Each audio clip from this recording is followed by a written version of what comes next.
Welcome, folks. We're just going to wait a couple minutes for folks to enter the room and settle a little bit.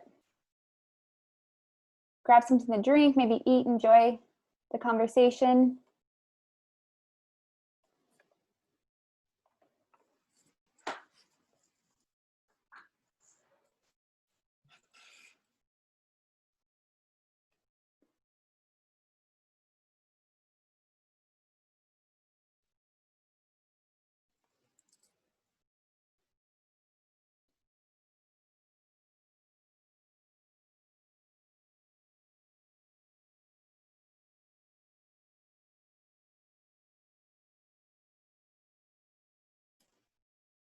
As new folks are joining, just want to say hello, and we're just waiting a few moments until folks settle into the space.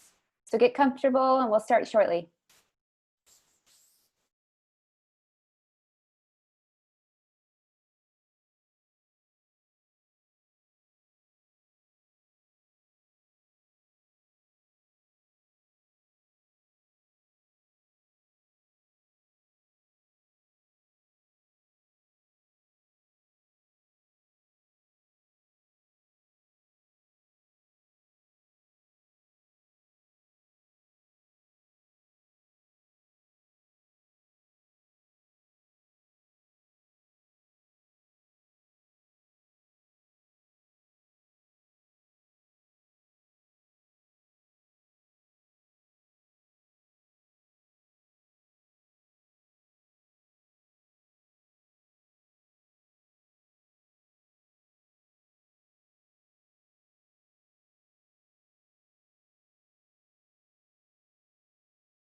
Hello, everyone. So we'll get started just to make most use of our time, but we hope to be joined, invite others that are around you to engage in the conversation with us.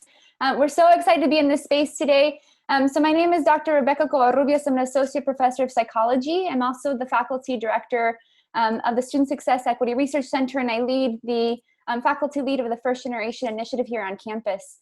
So before we begin, I just want to go through a few housekeeping details about today's event. So we are using a webinar tool, and so there's no chat function, but we do want to hear from you.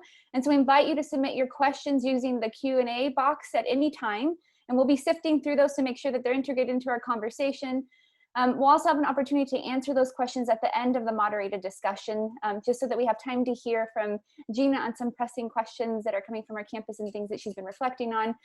The event, as a reminder, is being recorded. And we also want to thank the Humanities Institute at UC Santa Cruz for co-sponsoring the event. I won't take up much time, but I do want to say a few words before I introduce our esteemed discussants.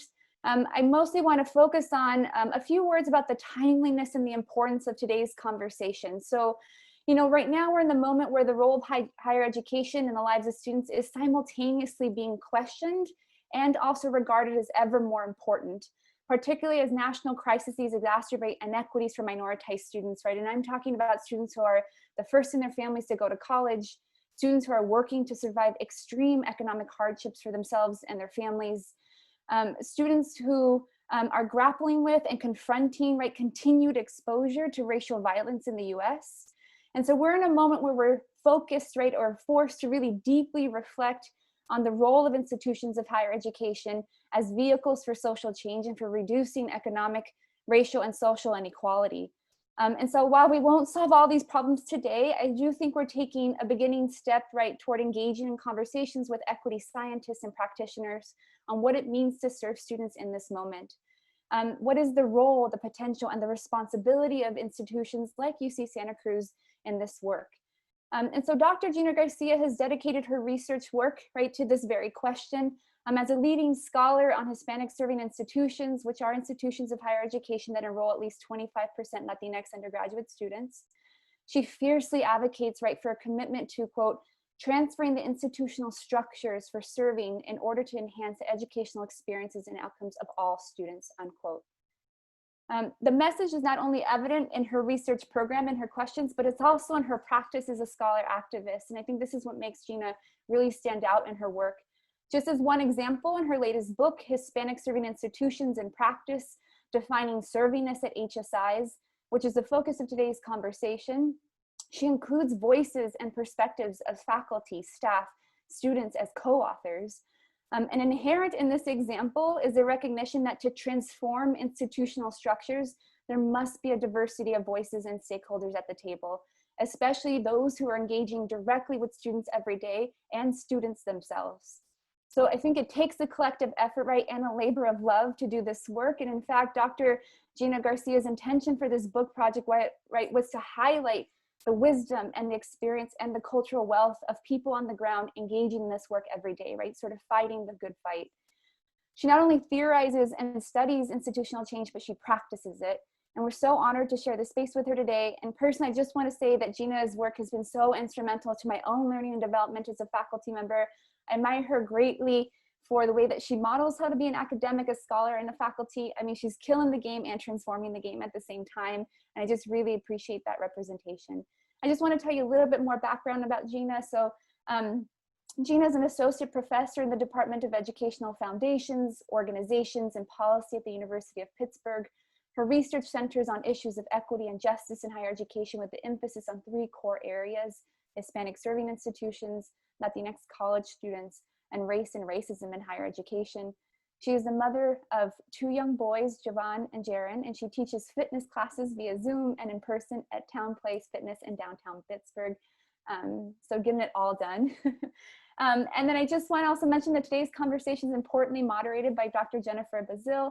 And I just want to say a few introductory remarks.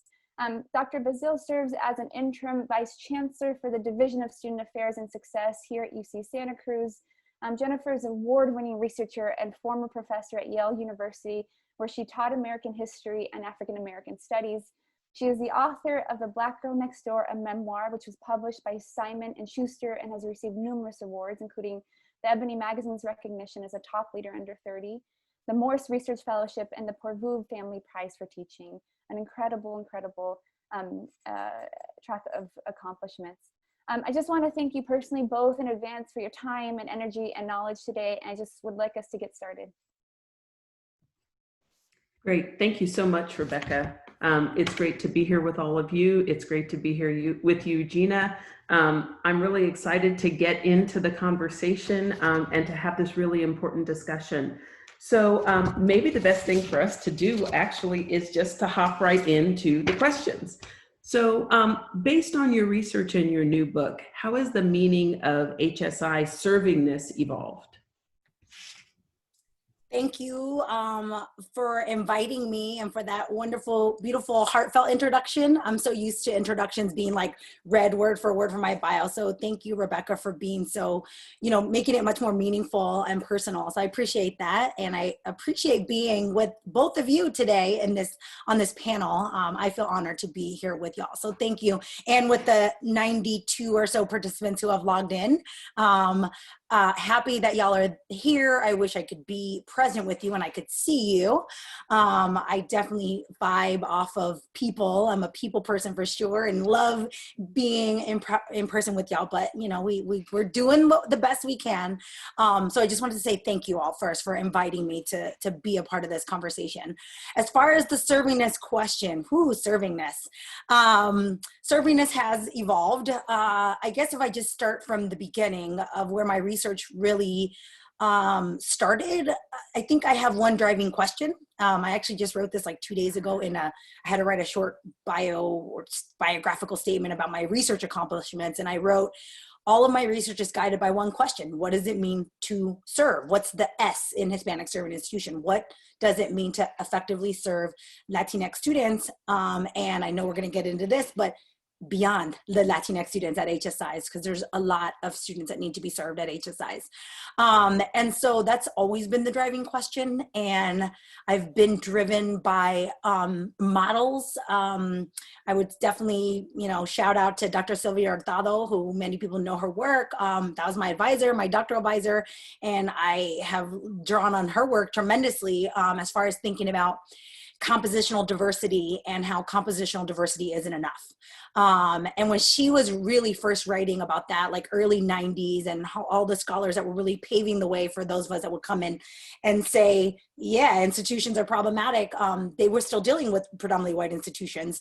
We've hit this point where there are a good number of institutions that are not predominantly white, HSIs being one of them, and yet the arguments stay the same. They're similar. Composition of diversity is not enough. We know that, right? It's just insufficient for reaching what some other scholars, Lisa Garces and Uma Jayakumar, are definitely some other folks I draw on. They talk about dynamic diversity. And I'm like, I definitely, we haven't reached that point of dynamic diversity where it's actually fully embedded in everything we do, and that all discrimination has gone away. That's an important piece of dynamic diversity, that there's no microaggressions, there's no discrimination, and all that still exists at HSI. So the concepts are still relevant despite the fact that the population has dramatically shifted. And so servingness, for me, is an evolving concept. I am starting to think a lot about this idea of liberatory education. I'm not the first to say that either. Obviously, a lot of people have talked about and written about liberatory education, often at the K through 12 level.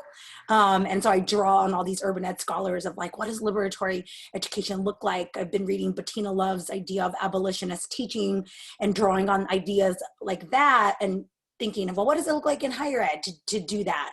And freedom dreaming, to use her term, freedom dreaming about what if HSIs were spaces of liberation, where everybody came in and had this experience that was empowering and liberating, and where they got to see themselves fully 100% in the institution, and that they didn't leave like many of us do saying, this institution isn't for me and it never has been, right? How many of us say that? These institutions have never been for us. And it's almost like we're just letting institutions off the hook, because so many of us, people of color and other minoritized populations, have said, well, they've never been for us.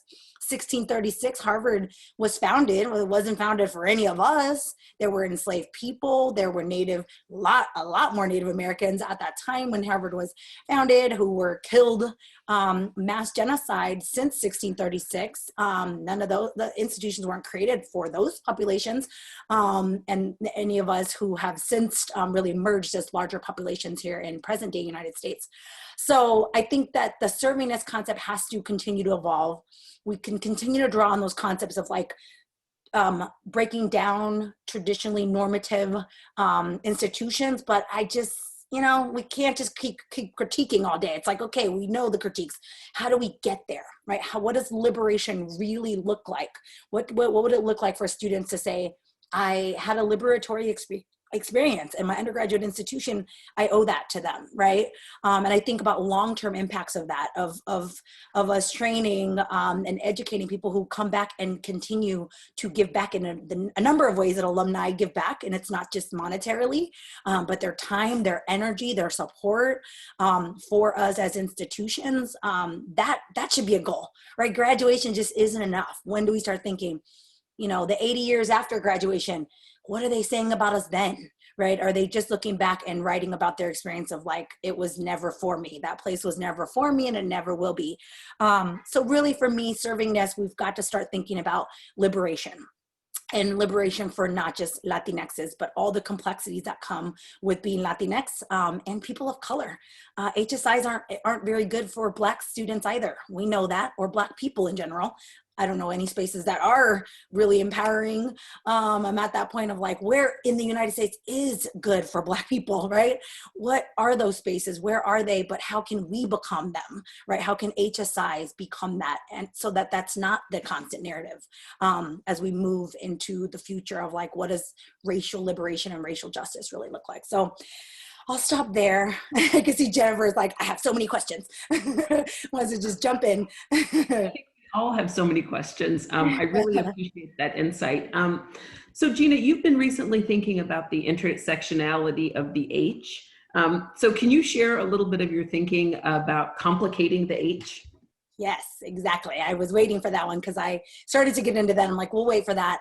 So complicating the H. I've been saying that a lot actually. And I just, those of you that follow me on social media might have seen, I just posted, I'm going to be a co-editor with Dr. Marcela Cuellar at UC Davis for a special issue of AERA Open to do this exact thing, to really complicate the H and really extending. Rebecca, I see you shaking your head, so you're going to submit, I know.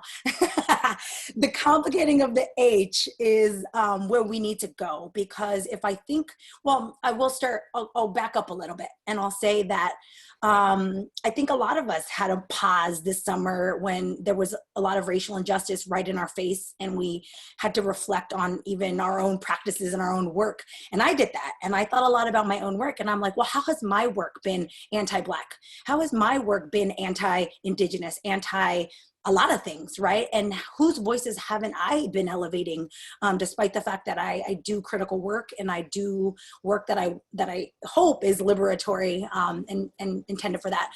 And, you know, started critiquing my own work and thinking, well, I haven't really elevated a lot of voices. I have just sort of collapsed everybody into this H, the Hispanic H, which some of us don't even agree with the H anyway. Some of us would rather be Latinx anyways, or whatever it is. People have everybody has their preferences. And so I'm really wanting us to grapple with that as a community, right? Because I don't have all the answers. I don't know what all the complexities of the H are, but what I want us to start thinking about is intersectionality. And that's what the AERA Open Call is about, is what does it mean to be queer Latinx? What does it mean to be Muslim Latinx? What does it mean to be Afro Latinx, right? That group that people aren't sure who are you? What are you? Are you Black? But why do you speak Spanish? Like, you know, people get so, you know, and that's part of the anti-Blackness in the Latino community, is like, that blows people's minds, right? That like, how can you be Black and Latino? Like, what? There's a whole ton, right, of Afro-Latinos, and they're in our institutions, and we're not elevating those voices. So for me, that's where we're at. We're at this moment now of like, we need to start understanding that. And not just students. We've got faculty, we've got administrators, we've got a board. I'm thinking about alumni, the board, like who sits on our boards and makes decision for us, and are all of those folks thinking critically about all the dimensions that fall under the H, because it's not a monolith, and we know that. Even folks who feel seemingly like very similar are often not, right? Immigration comes in, generations of immigration, language, what languages and how many languages do you speak? Where are your families from? Did the border cross you, or did you cross the border? I mean, so many complexities of our community. And so I don't have all the answers, but that's my call to people. My challenge to us is to stop thinking about the H as a monolith, because it's not. Awesome. So it's such an extraordinary time, as you've already made reference to, but let's dive a little bit deeper into this. So in the time of global pandemic and growing racial and educational inequalities, what role do you see for HSIs in addressing racial and educational justice? Yeah, I think it's a great question. I'm going to go back to this idea of freedom dreaming. Until I read Bettina Love's book, I always just said, I'm such a dreamer, but then I didn't like that, because I'm like, but I'm not a dreamer in like undocumented. It's a really important specific term, capital D dreamer, right?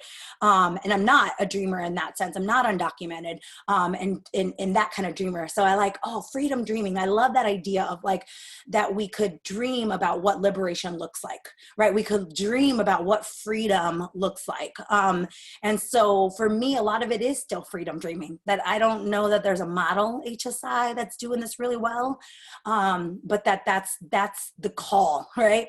I love that I get the opportunity to speak to so many HSIs and so many people across the country, and to just plant seeds, right? A lot of like, well, what if you did this, and what if you did that, and what if math was liberatory at HSIs? I mean, like we have to think outside the box, that it can't just be one space. It can't just be the Latinx Resource Center that does great work with Latino students, right? It's not enough. It's got to be the entire institution. So I think that's the call for HSIs, is to start thinking, what would make us unique from predominantly white institutions, besides enrolling the most compositionally diverse students in the whole country? Because that's the only thing that sets HSIs apart at this point, right? Otherwise, they're still predominantly white institutions at their core. And so for me, that thing that would really set HSIs apart is if the outcome or the purpose, I talk about it as purpose in my decolonial model of HSIs, purpose. If the purpose was racial justice, that we stop focusing so much on things that we're going to do anyways, like graduate students. Yeah, we're colleges and universities. That's always going to be a goal. And I'm not saying that shouldn't be a goal, but what else, right? What does racial justice look like? What does critical consciousness look like at institutions of higher ed? We can't assume that people of color come into our institutions and are critically conscious of the society, of the United States, of the ways in which we are racialized as people. We have to talk about those things. We have to have conversations about those things. So critical consciousness, for me, is an important outcome for HSIs. Yeah, graduation and critical consciousness, right? Graduation and racial identity development. The opportunity to explore who you are. Mixed race people, that's another one of those intersectionalities I think a lot about. My children are mixed race. And do people get that opportunity to explore mixed raciality?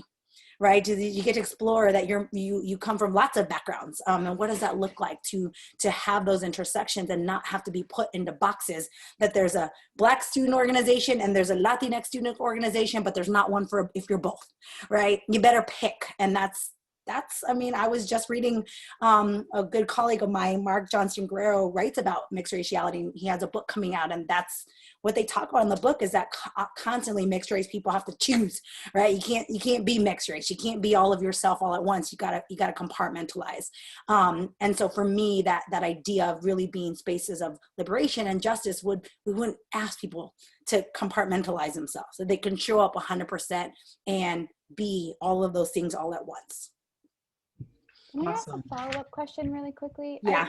I mean, I love that you're pushing servingness into this way of freedom dreaming. And one thing that you touched upon in the way you said it, it feels really easy to, when you think about liberatory kind of outcomes and then these sort of and grades and retention. And yet there's a tension there, I think, for many of us in institutions, because the messages that we're getting are about scalability, measuring outcomes, earning degrees in 4 years. And I'm just kind of curious, have you thinking about that tension, and what are the steps of pushing universities to consider other outcomes? I'm just curious if you've ever, you've talked through these things and have thought about pathways for doing the both. Yeah, for sure. So the model of servingness that the book that we're talking about today is based on, in that model, me and my colleagues, I had 2 co-authors, we proposed this idea of academic outcomes and non-academic outcomes. And I am totally against the term non-academic outcomes, which is funny, right? And those of us, y'all both, right? We go back and we read our work and we're like, what was I thinking? That was a terrible idea. That's how I feel about that idea of non-academic outcomes, because everything we list under quote unquote non-academic outcomes can all occur in academic spaces or do occur in academic spaces. Some of them I've mentioned: racial identity development, social justice orientation, critical consciousness, aspirations for grad school we have under that. Those are liberatory, right? And that's why I started to rethinking, okay, let's rethink what that term should have been, which is always fun to critique your own work. And like I said, I've been doing that a lot lately. We got it, right? We've got to, because somebody else is going to do it anyway. So when other people do it, then I just laugh. I'm like, I thought about that like 2 years ago. You're totally behind on critiquing me on that. I've been critiquing myself. And so the idea of non-academic outcomes is ridiculous, because I think that the liberatory outcomes have to happen simultaneously, that we have to go for, the academic outcomes because they're important, and those are the measurable things that the federal government and everybody that gives us money wants to see. Society wants to know that we're graduating students in a decent amount of time and they don't have a tremendous amount of debt. Those are important things. I absolutely am 100% committed to those.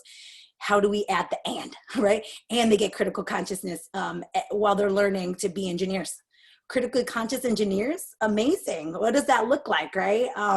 Because I'm gonna pick on STEM. STEM is that area that they never want to show up to my workshops.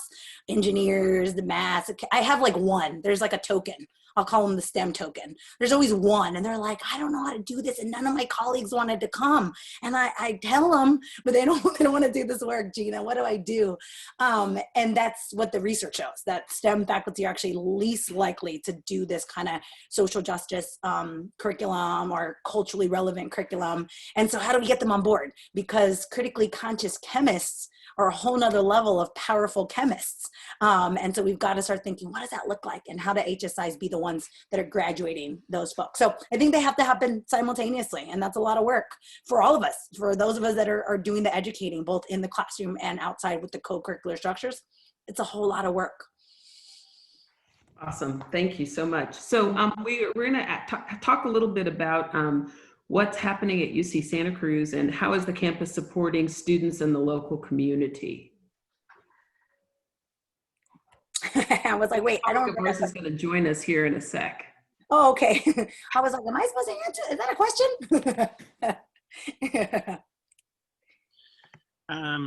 I think I'm expected to try to answer that question. I'm Juan Poblete. I'm a professor in literature. I'm part of the UCSC HSI Initiative.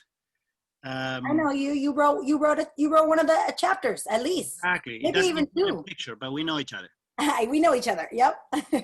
So you know, we have had a couple of fora with students, and we get the question of how is it that the HSI initiatives, which at UCSC at the time had 3 different HSI grants for close to $10 million.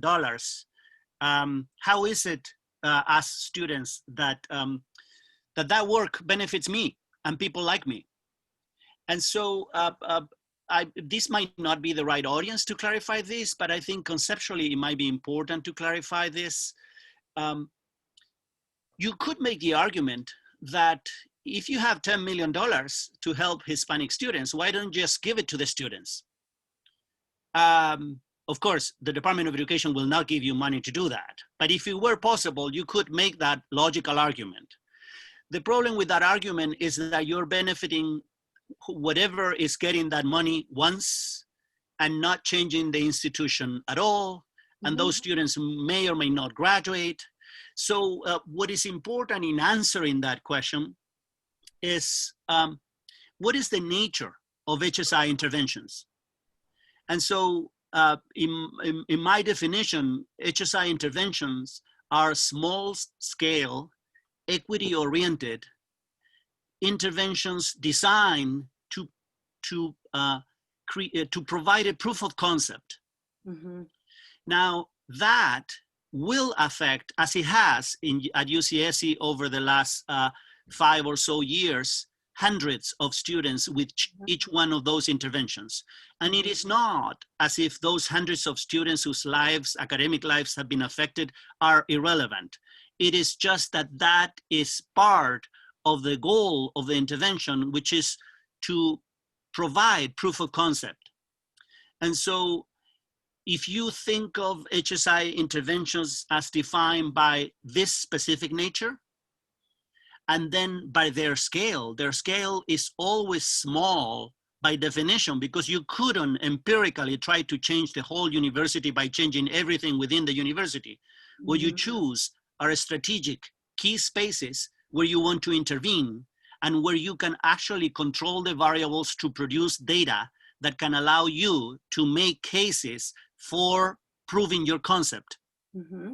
And the third, so the nature, the scale, the third obviously is the sustainability of such efforts. And it's the point where you meet your chancellor, your EVC, who may be among the audience, but I have no way of knowing that. And they decide whether the proof of concept you are providing, whether the data you are providing to back you up is convincing enough and within the resources of the institution to scale this up and make it a permanent feature of the practices of the university. So the question about how does HSI work benefit me if I'm a Hispanic student at the institution has those 2 answers.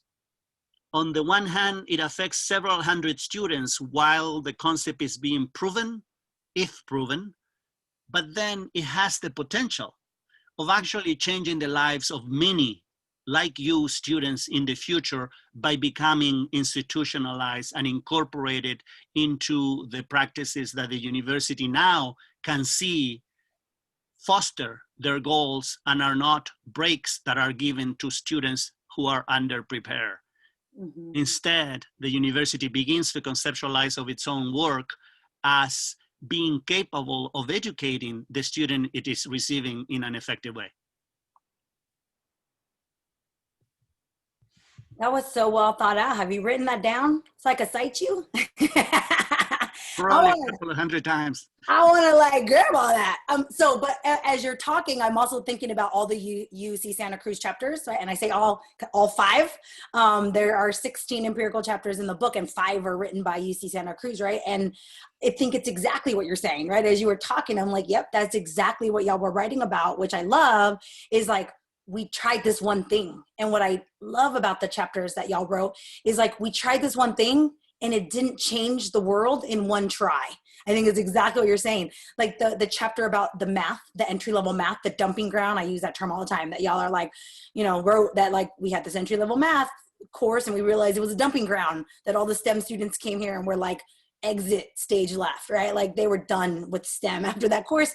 Y'all embraced it for one and said, it's our fault, not the students, right? That's a completely anti-deficit way of thinking, not saying what's wrong with the students, but saying what's wrong with us, the educators, the institution. I loved that y'all did that. And then in the chapter, it's almost like it's build up, build up, build up. And it was like, wah, wah, wah, no real academic change, right? Those academic things.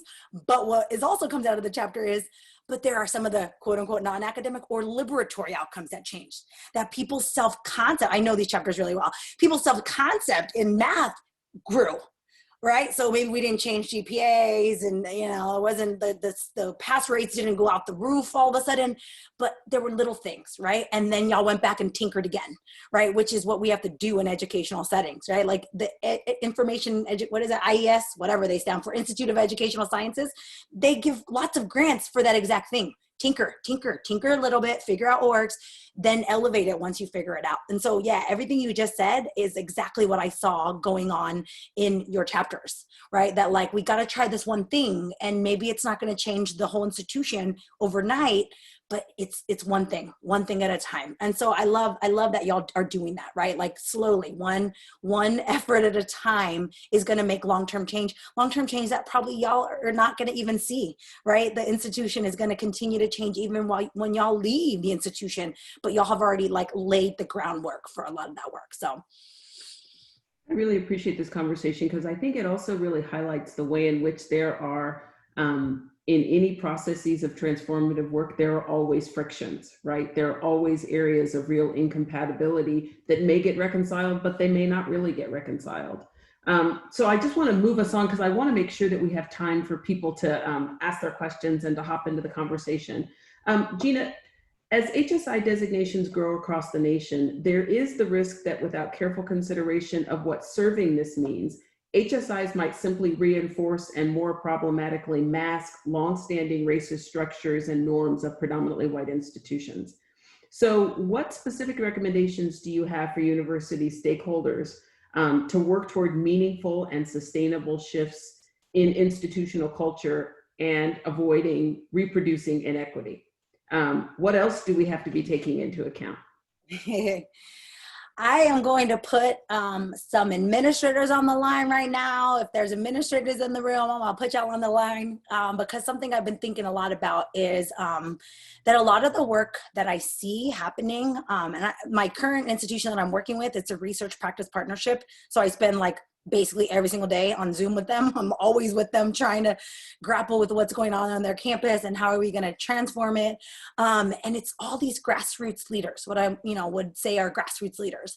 It's the people that are kind of in the middle, that they have connections and the ability to motivate folks, below them, who are really the ones doing the hands-on work with students, and then they have the ear of the higher level administrators who they can convince to listen to them, but they're like these middle folks, right? That they are able to talk both, right? I call it the administrator speak. They can talk the administrator speak, and they can talk with everybody else, right? The students and the folks on the ground doing this work every single day because they love it. And that's why folks do a lot of the work that we do at institutions of higher ed, is because we get a lot of, our own fulfillment from working with students and helping students.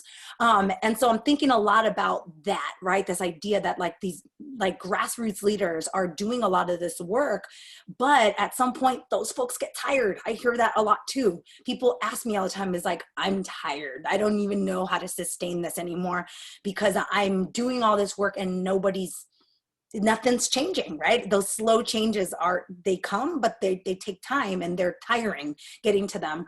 And so I think we really do have to make sure that we're bringing in folks and that the higher levels start to buy into it. I think we've got to start really thinking about structural change that isn't just on the backs of the people on the ground.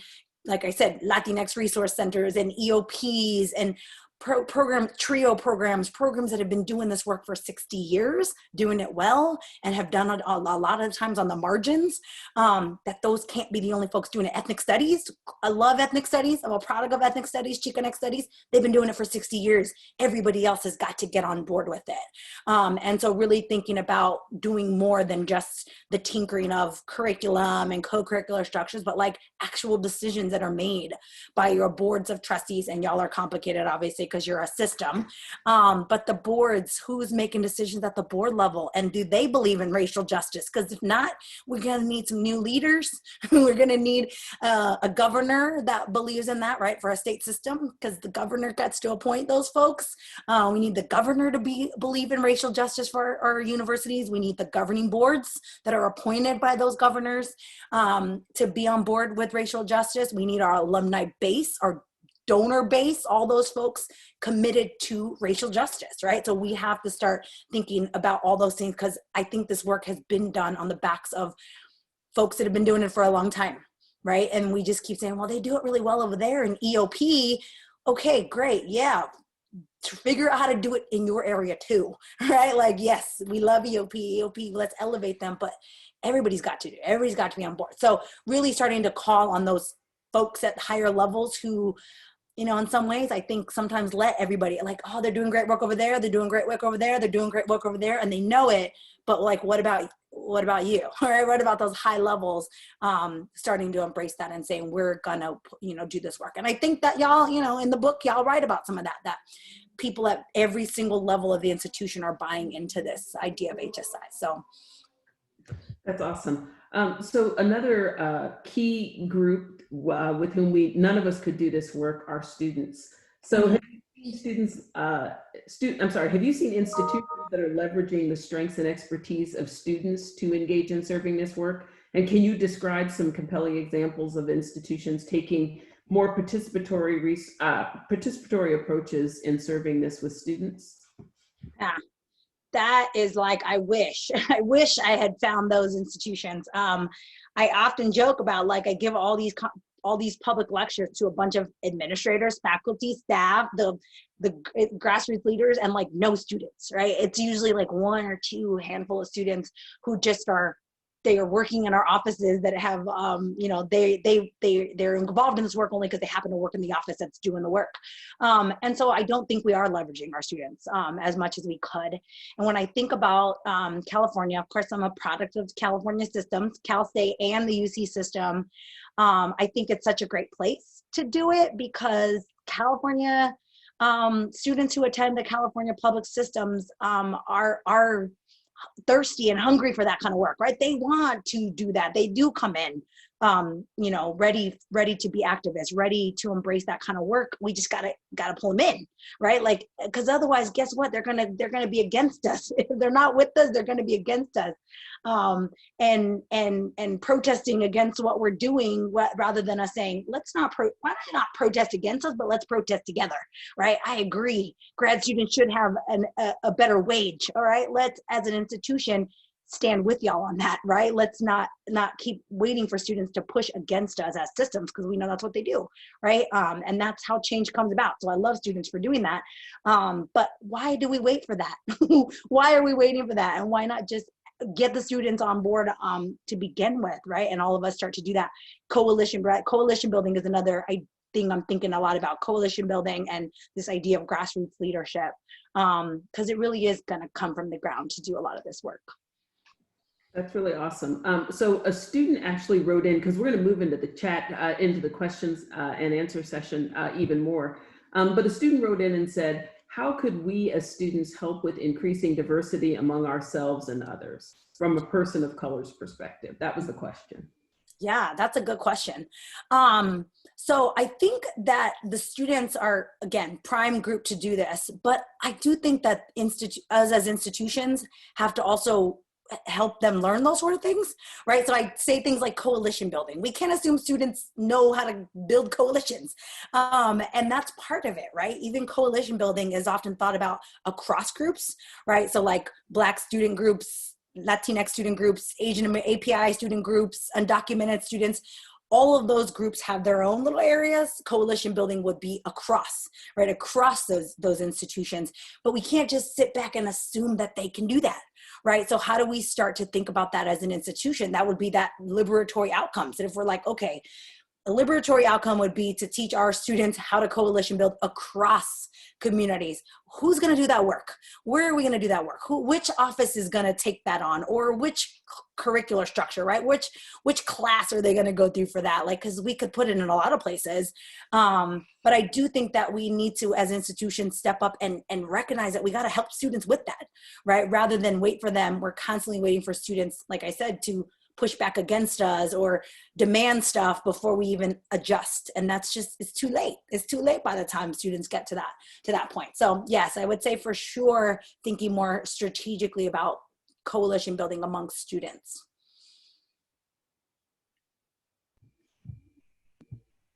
That's awesome. Sorry, that's awesome. Just trying to manage all these things that I see. It's a lot in the chat. So here's another question. Based on your experience and or knowledge, is there an HSI designated institution that has found a successful way to address the students' mental health needs? If so, can you please share what you know? If not, what do you believe would be needed to take steps toward this direction? Again, no. There's so much work to be done at HSIs. And I can't say I know all 540 or 80, however, I can't remember the last count, over 500 HSIs. I don't know all of them. And I don't know the work at all of them. I know a good handful. But I think that, you know, as far as mental health, I think it's an area that we are still struggling to think about. And I see someone says they want to maybe address this question. So let's bring them on. Because I don't have any good models based on any of my interactions, but if y'all have ideas, yes, let's bring them in. I think it's a good question though. I will say that we need to be addressing mental health, particularly right now as we're thinking about global pandemic. I think all of us are struggling, right? Even if we seem like we're functioning, high functioning, we don't even know the long-term effects of what's going to happen, right? Like down the road, 10 years, the effects of what's happening to us right now, currently, how it's going to affect us in the long term. So I think we do need to be addressing it a little bit more critically. I think y'all are trying to figure out how to bring someone in, huh? We might want to bring another question, then we'll come back to it. Because I want to hear too. I want some ideas too. We do have another question.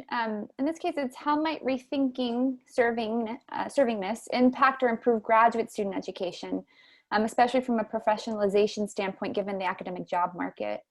So I'm thinking now sort of later in the pipeline, potentially for students. Yeah, for sure. So I will say that the data show us that the graduate student population is much whiter at HSIs than the undergraduate population. That's my own data. I have the data to show. It's like very clear that there's a huge disparity between the students of color at the undergraduate level and at the graduate level. So I've been doing a lot of calling on HSIs, particularly those with grad programs, to say, hey, check your grad programs. You probably have pretty white grad programs, which means you're not an HSI beyond undergrad. I get it, it's an undergraduate construct, but at the graduate level, particularly at a place like in the UC system, undergrads interact with grad students in ways that they don't even know that that's a grad student. To them, that's a faculty member, that's a research, their research team leader. If they're on an undergraduate research project, it's their TA, right? It's the person they interact with. So, that population we do need to address that. I was reading an article today actually about higher education programs because I've been thinking about this idea of growing our own because the pipeline, we always talk about a pipeline issue. Like, well, there's a pipeline issue, which there isn't. There are people of color that are eligible for every single position we have open in our institution.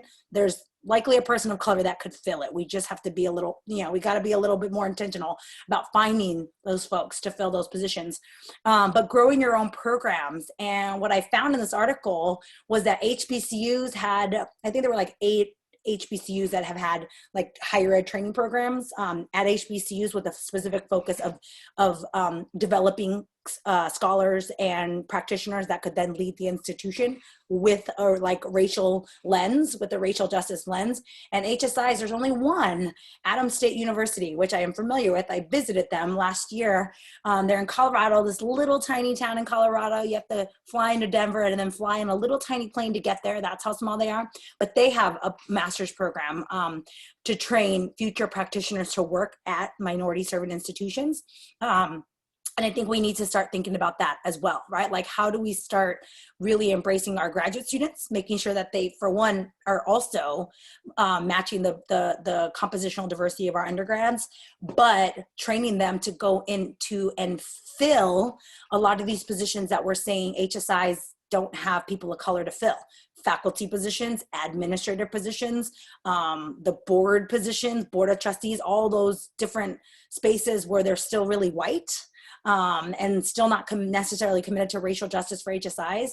How do we start training folks to go into all those, this idea of building your own? So I think HSIs do need to embrace that and start thinking, we can't keep complaining. We got to just do the work ourselves. All right, cool.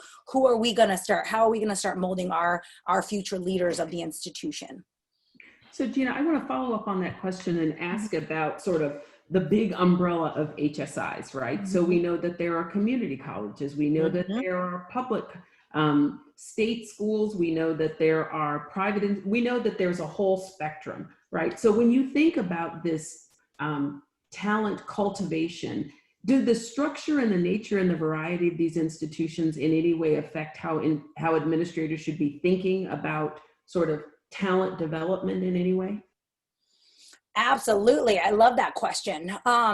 So I think one of the hardest things about figuring out what it means to be an HSI, like when I think about it as an identity, because I think about HSI is an identity of multiple identities that institutions have, that one of the things that I talk about is like, how do you become a good HSI in addition to whatever you're already good at, right? So we'll say for Santa Cruz would be like, y'all are the research of the 3 tiers of California system. It's, the research, you're training future PhDs, and graduate programs are necessary and important at the UC system.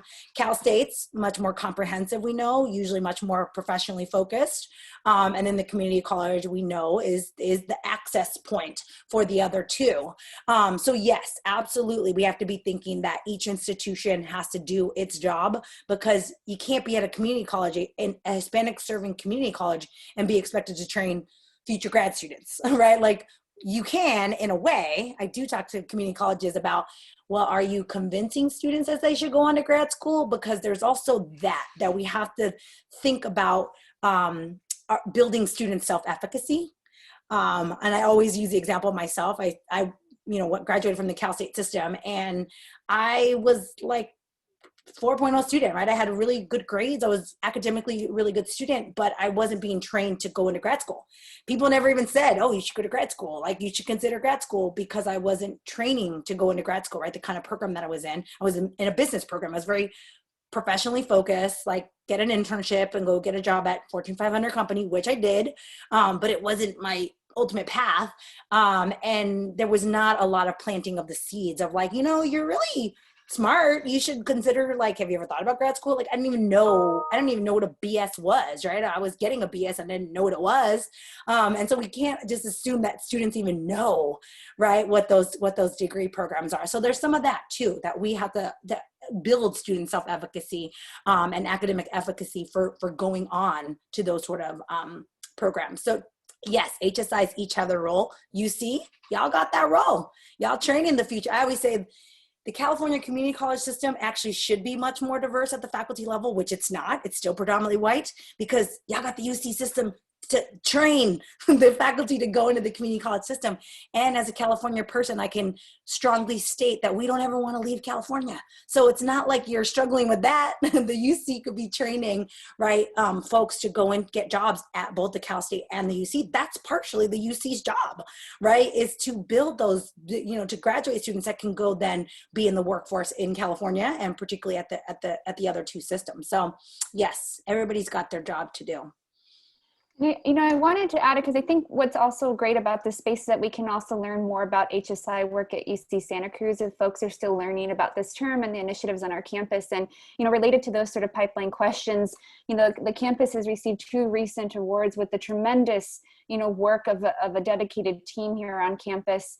Both of them are, I'm just going to give you the names of them: Graduating and Advancing New American Scholars, GANAS, Career Pathways, and then GANAS Promoting Post-Baccalaureate Opportunities for Hispanic Americans. And both are focused on these sort of multi-partnership, cross domains, so universities with also community partnerships and other institutions to really improve the career and graduate school pipelines for low-income Latinx and other minoritized student groups. And so if you want to know more about that, get involved. Let's, you know, so you can learn more about some of these initiatives here. I wanted to invite one of the core leaders of the HSI team here, who was instrumental in helping secure some of these grants, Catherine Cooper, who's an esteemed psychology, professor of psychology, a guru in logic models and in thinking about securing, I think, a lot of essential critical funding for a lot of support on campus to engage in Servingness on our campus. So Catherine, we would love just to get, you know, for our audience, an overview of just some key kinds of activities, initiatives, interventions going on our campus, so folks are in the know and can get involved if possible. Thank you for coming. Thank you, and thank you, Gina, for joining us and for your leadership with the very exciting volume that brought so many partners together. It's been a joy for me to read the other chapters. Learn so much from them. I just want to say that's really a joy for us. This is obviously a global issue of educational justice, and so it's again, we have, as my father used to say, there's plenty of good work for everyone, I think, here. So we are, of course, excited that we have actually 3 new funding opportunities. As Becca, thank you, just mentioned, we have the GANAS Career Pathways and the GANAS Graduate Pathways grants, which are doing exactly what we've just been talking about. Very exciting. We also got a wonderful extension of one of our prior grants, the SEMIA STEM grant, to focus on remote learning. And so that's been a joy to see again that the track record, as Juan talked about, we've proved the concept to somebody, because people are really appreciating that. So a question I would love to ask you, Gina, based on an earlier remark, has to do with the math pathways of our students. We have been tracking carefully many, as you saw, many indicators of strength and growth.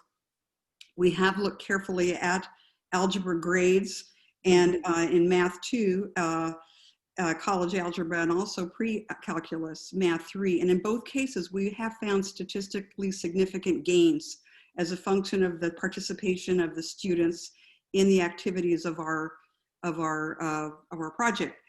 We did not do random assignment to group in a sort of traditional statistical, you know, experiment. But when you mentioned earlier that you sort of didn't really see the evidence for the Algebra 2 impact, I wondered if you could elaborate a little bit, because one of the things we want to get better and better at is maybe not proving our concept, but at least giving the best evidence and the most persuasive, the clearest evidence we can for the value of not only investing, but sustaining investments in the work that we do. Yeah. I mean, I think when I said that, it was like the way y'all wrote it was like, we tried and it wasn't exactly this grandiose change, right? And it really got to Juan's point of like, it's small change, right? That the change is small and it's going to be long-term over the course of the grant and or beyond the grant, right? Because y'all are doing this work beyond the grant.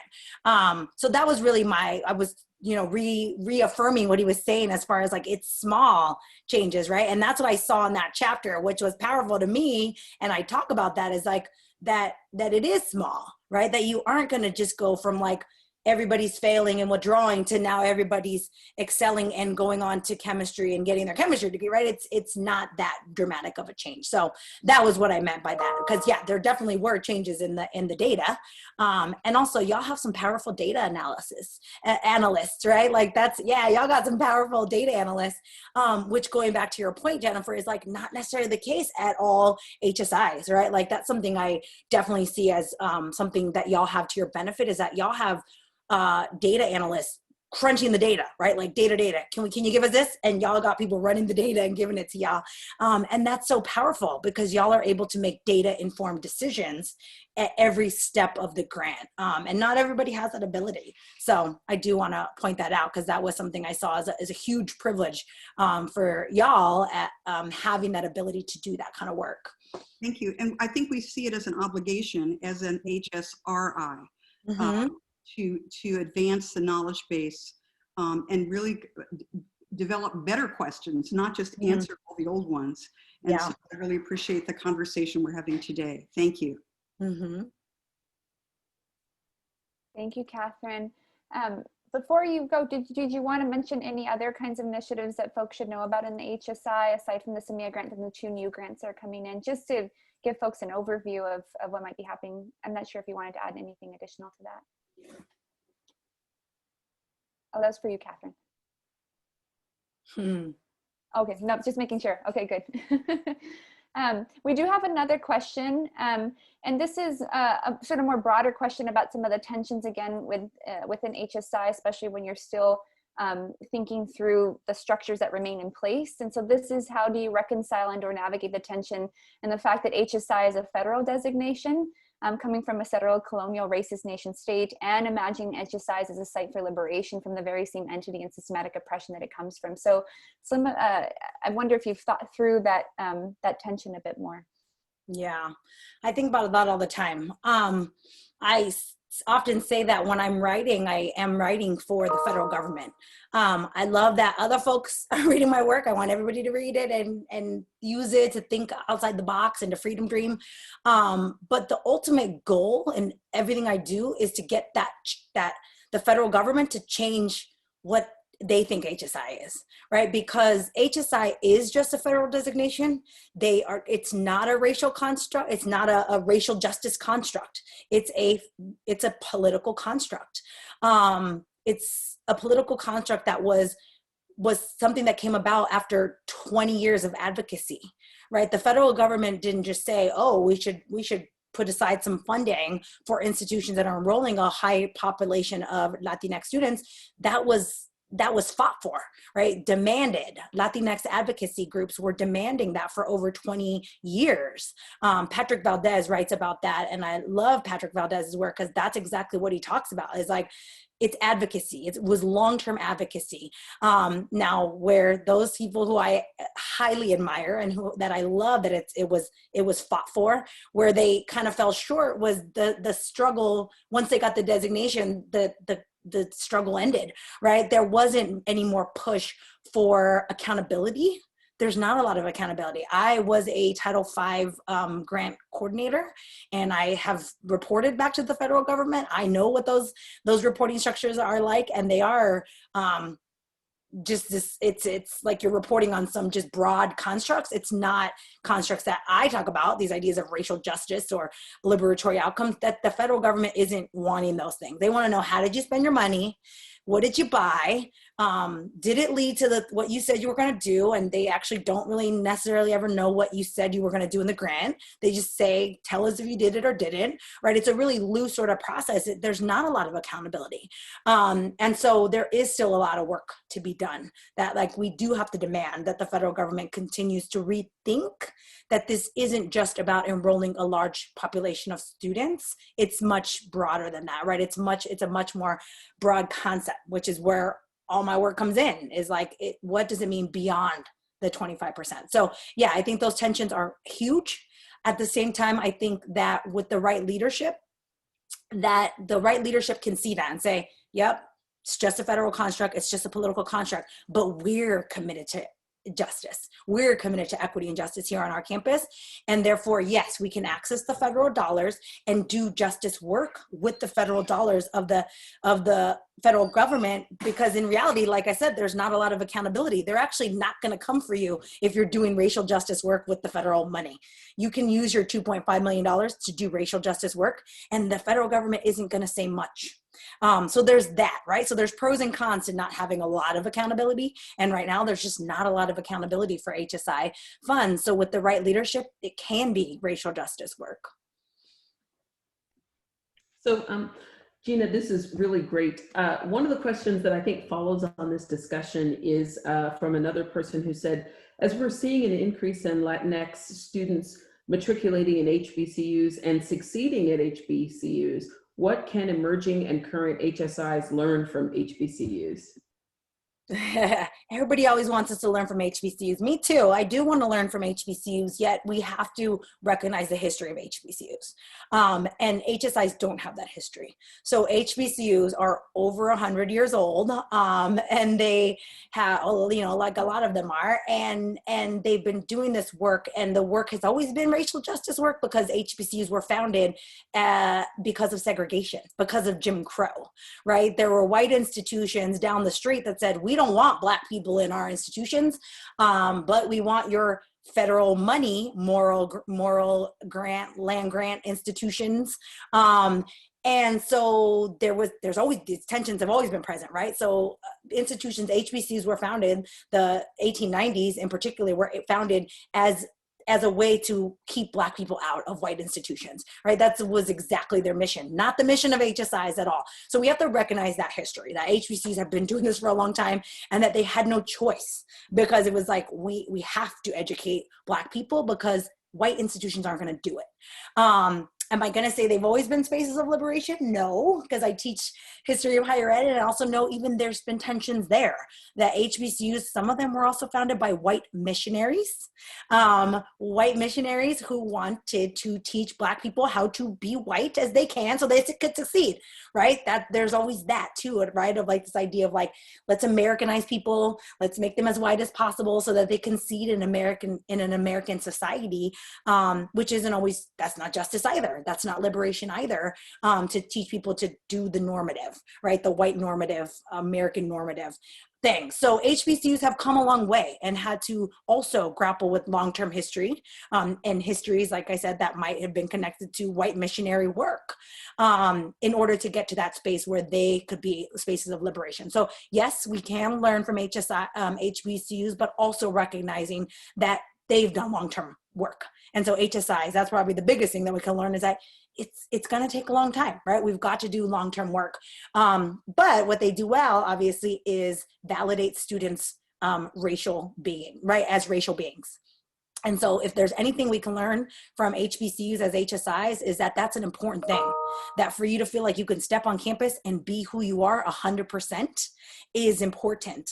Although there's HBCUs that have come under attack for not allowing full intersectionality, like Morehouse. I think about Morehouse, and this pushback on like men dressing, cross-dressing or being gender non-conforming, and that Morehouse not loving that idea, right? So it's like, yes, we validate you racially, but then you got to follow other normative standards of US. So we have to think, you know, like, again, we have to remember that HBCUs have struggled with these things as well, right? And that, yes, they do a lot of these things well, but we can too, if we think critically about like who's stepping onto our campus and what does validation look like for all of those peoples and all of those identities of people.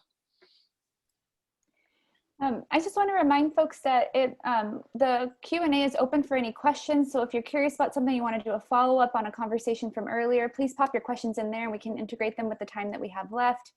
As you know, a general question I've been thinking, what I think about your framework and servingness, what I really appreciate is that it kind of integrates various levels, right? It's the individual student outcomes, but it also considers institutional outcomes, and it also considers policy context and larger structural context. Mm-hmm. And I'm thinking right now, you know, as we find ourselves in institutions under great budget constraints and the cutting of a lot of services that potentially help students potentially, or even supporting folks who work with students.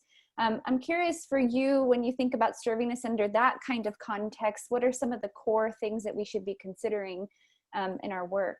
Yeah, I think it goes back to the idea that I said that like I'm constantly writing for the federal government, because you're right, the policy context, we do what they tell us, right? We do what the policy says, right? So if the HSI designation and the the call for HSI grants comes out and says, you can only, for moving forward, we only fund you if everybody, I don't know, stands on one foot for an hour a day. Guess what we're gonna do? Stand on one foot for an hour a day, right? And I try to think of the most wild thing ever, right? Because that's kind of wild. But the federal government could say that, and we would be like, well, how are we going to stand on one foot, right? For a day, everybody got to do it one day. And what about people that don't even have feet, right? Like there's all these things that are not good about that, but we're going to try to do it anyways.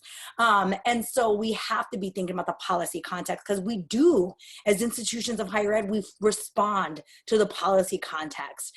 Now for us, if we think about advocacy work, advocacy is constantly trying to change those political structures, right? We see that happening right now, right? We see nonstop vote, vote, vote, go vote, go vote. That's the one thing about this country that makes us, you know, we've still got a democracy. We've got a lot of things going on, but we want to believe we still have a democracy. Although our president says if he gets voted out, he's not going, which would eliminate the democracy.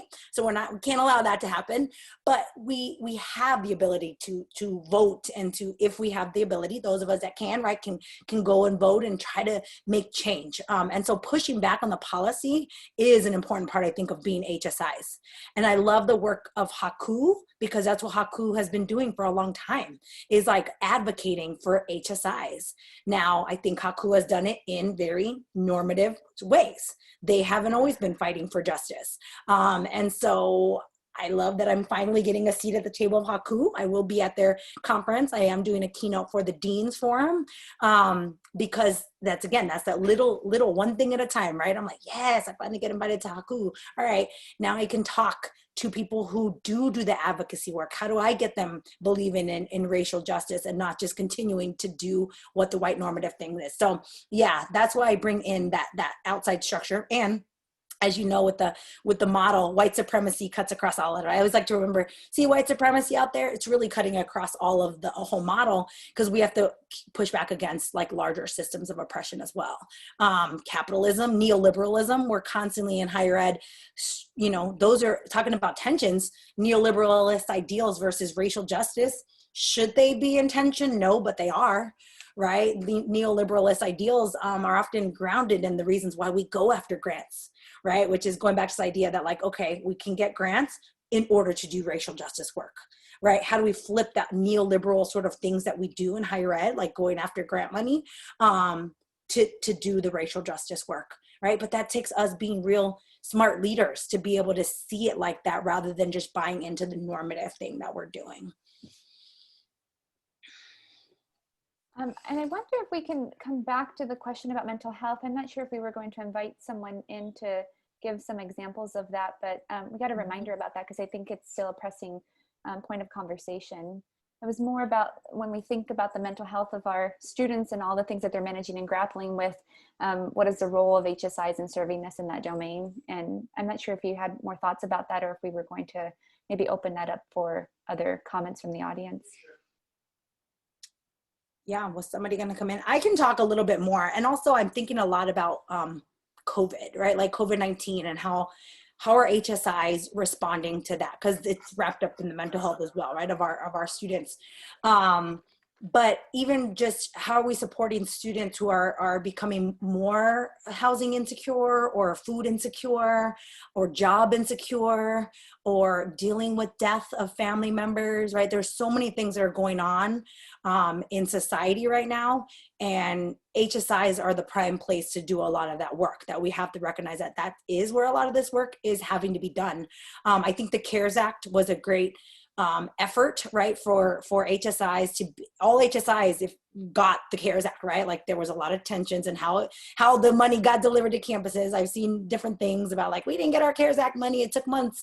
But that there was money that was fed back into the HSIs because HSIs are serving, right? Are serving students who might be more likely to be dealing with food insecurities, housing insecurities, those sort of things. Because you are HSIs, we have to always remember the low income construct that is part of the HSI construct, that the 50% low income is part of the requirement in order to get the federal funds. So your students are not only students of color and or Latinx identified, but also low income. Low income brings a whole nother level of needs, right? High needs that we should be tending to. And I've mentioned a couple of them: food security, insecurity, housing insecurities, but also that's where I'm starting to think about the mental health aspect coming in, right? Of all these different dimensions that we have to care about people holistically, right? That it's not just about they come to class, they get a good grade, they go home, cool, we did our job. Nah, like, are we tending to their needs beyond, yes, racial justice, yes, academic liberatory outcomes, but also just their mental health and social emotional health as well. Just to ask, oh, sorry, go ahead. I was going to say, just to add to that, I mean, what that means is that for members of the institutional community, that there's additional, labor for faculty, for staff, right, for administrators working with students directly. Like, I'm just thinking about my experience in teaching a large gateway course and, the things that students are grappling with, and, the graduate students and myself having to really adjust and be flexible. We were that before, but it's a really different level now. So also, the idea of recognizing that labor and making sure that we're supporting folks in that labor. Mm-hmm. For sure.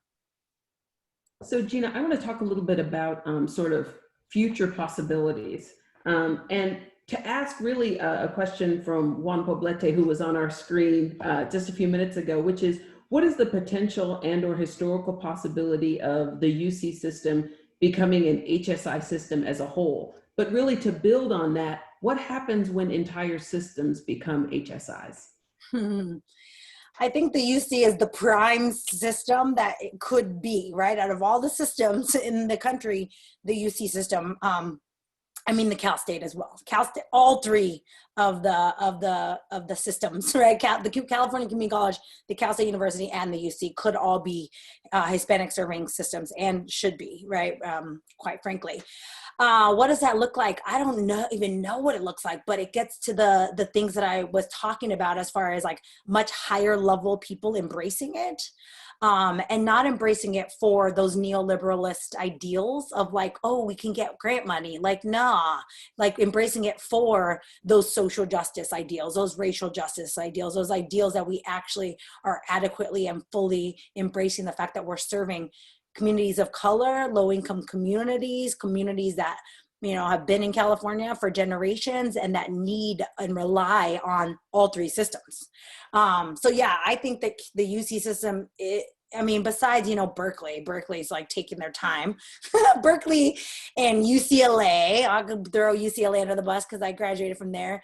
Berkeley should have been an HSI a long time. Both of those campuses.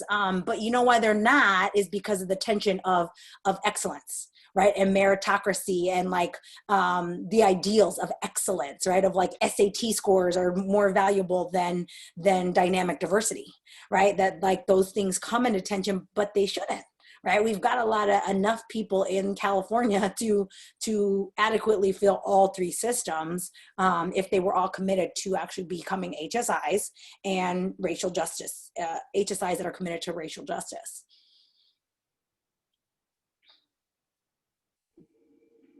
I was just taking in that last insight.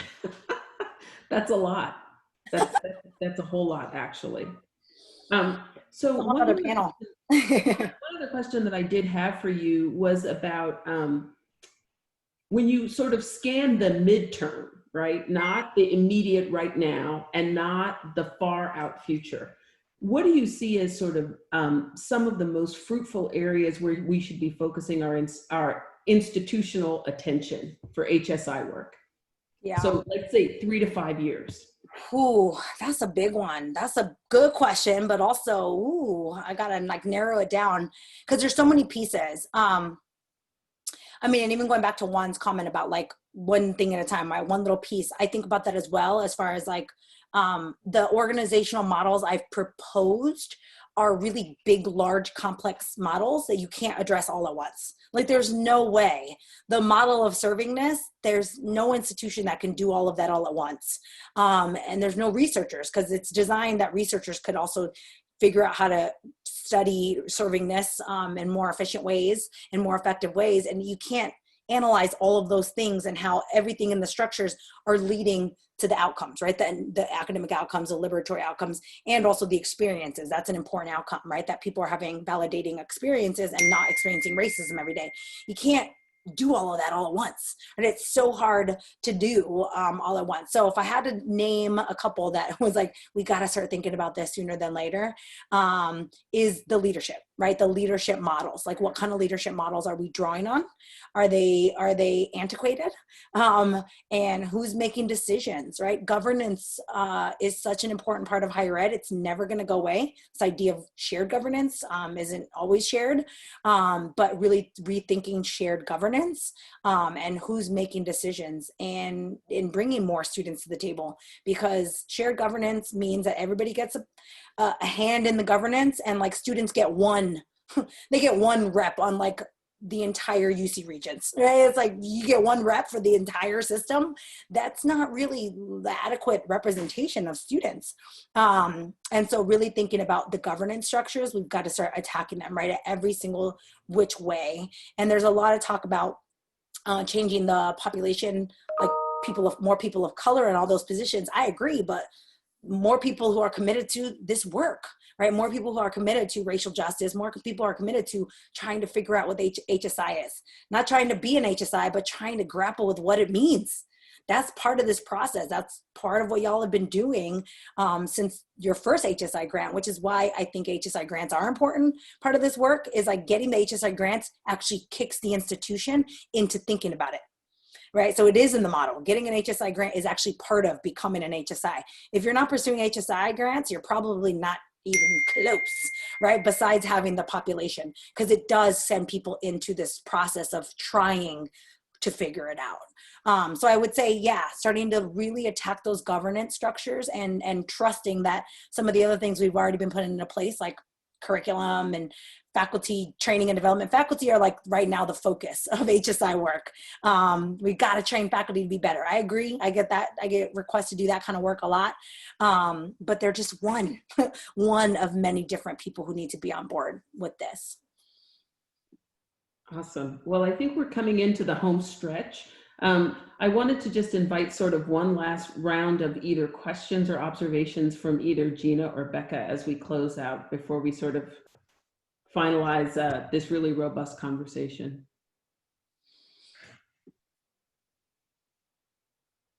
Sorry, Becca, did you have a last question, or are you set for the moment?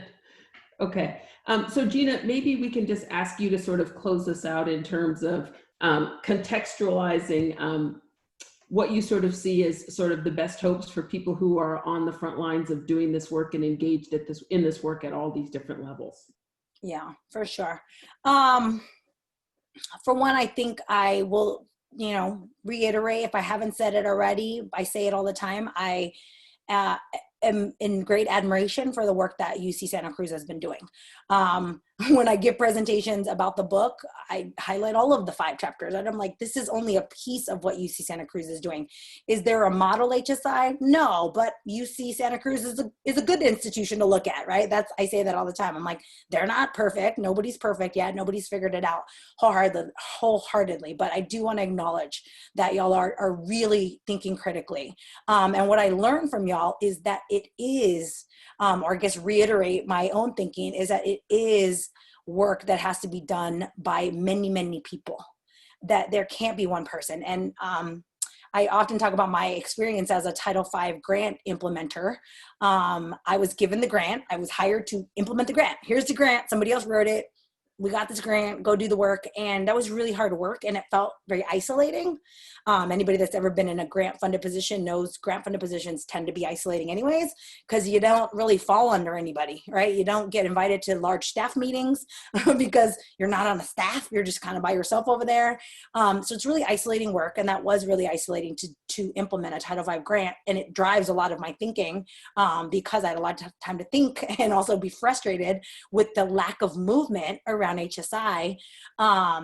And so I think that's an important thing, right? To make sure that we do recognize that, like, there's enough work, even research. Like, I think about, like, people are like, you're like the leading scholar in HSIs. I have barely touched the surface, right? There is so much, this idea that we can't adequately, fully answer. I can't adequately address the mental health needs of students. It worries me, because if the research was out there, I'd be drawn on it, because that's what I do. I'm like, well, this person said, and that person said, and UC Santa Cruz is doing this, and my institution I'm working with now over here is doing that. And like, it's not happening, right? So we need to be doing this work.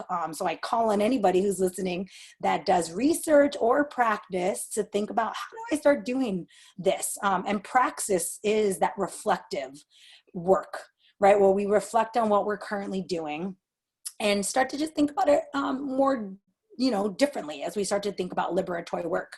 I don't get the honor of working at an HSI every day. It's my goal. I'll be back at an HSI one day, I'm sure. I like my institution. It's been a really great place for me to grow as my first academic job.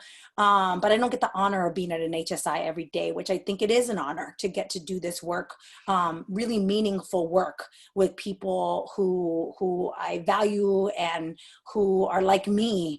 And so don't, miss that it is an honor to work at an HSI. I've worked at an HSI. I'm a product of an HSI. I know it's such an honor to be in that space. And so access and utilize that honor, right? And help us to elevate some of this work, because there's enough for all of us. Everybody got to be on board in order for us to really move the needle. The needle's not going to move with just one or two people or one or two grants. It's got to be the whole institution. And Gina, this is, overlaps really nice when we think about culture changes generally. We know it's really slow to change institutional cultures, and that, part of that is making sure that change happens at every level, like you just mentioned. And I just want to kind of reiterate a point that was made in one of our attendees through the discussion here, is that, the observation here is that today the University of California, the California State University, and the California Community Colleges are led by people of color. So demography continues to change and increase. The latter two are led by Latinos. And I think they're just pointing out here, now seems to be an ideal time to broach the subject of university systems to pursue HSI status, to come back to Juan Pobleta's point before in his question. And, we can think about every individual institution and the small culture changes that we might or may not be making on those institutions. But if we're really rethinking what it means to serve students at a broad level in this nation, this idea about systems level change, right, is really important. And it sounds like maybe there is a moment here for our community to be thinking about what that looks like, and collecting and building coalitions in that way. And I know there's some effort to do some of that, but it sounds like, for real culture change, what you're saying is that there has to be at multiple levels, and that necessarily includes larger system levels. So I just wanted to highlight that point again, because it goes so well with what you've just sort of mentioned here. So I think with that, if it's okay with folks, maybe just have some closing thoughts here and some thank yous, obviously. So, as I close the space today, I just want to share really deep gratitude and joy for being able to share this moment in conversation with you, Gina, and to hear how you're thinking about your work going forward, and just you know, just the timeliness of these conversations right now too. So I'm excited to see where the work goes. And I just deeply appreciate how, you know, you create opportunities for people to engage in that conversation with you, as an example with the open call, right? So just because you recognize that the collective effort is really about how we define servingness as we're engaging this work differently across institutions. But so thank you for your thoughtfulness, your energy today. I think, you know, as we continue to find ourselves in these sort of unusual and challenging work environments and life situations, it just means a lot just for you to physically be here. I mean, over Zoom, but just take that time. So I just want to recognize that, you know, we're all kind of grappling with things. So just to be present in a moment is a really nice space to share. Thank you again to our co-sponsor, the Humanities Institute, and to dedicated people of the HSI team. We've got a great leadership team on our campus who not only help with curating this event, but is being really thoughtful and intentional, committed to bringing that culture change to UC Santa Cruz. And it ranges from all sorts of activities, initiatives, and coalition building. And I want to just thank the folks who attended today. Again, I recognize you're also really busy, so thank you for sharing just a moment of your day to engage in some of these conversations and share some of your perspectives. We honor and really value your time. I also hope that today brought some sort of either new insights or inspirations or ongoing kind of energy to continue our collective work around educational equity. I did mention, you know, the recent grants on our campus, and I think it's really great to continue to learn if you're just being exposed to some of the HSI work here on our campus. So if you'd like to learn more about HSI here specifically on our campus, you can visit the website at www.hsi.ucsc.edu. There's also an Instagram account. And then you can also just connect with some of the members, one including Sharis Herzon, which is the director of HSI Initiatives and also of Learning Support Services. There's a lot of ways to keep learning so that we're all engaging in the processes, so it doesn't become one unit or one person's work to do educational equity on our campus and serving this on our campus. So the more that we can connect and community build, I think the better chances we have for that sort of culture shift and change. But thank you all for your time. I just want to, again, give my note of gratitude for everyone's energy and thoughtfulness, and I hope you enjoy the rest of the day. Thanks all. Thank you.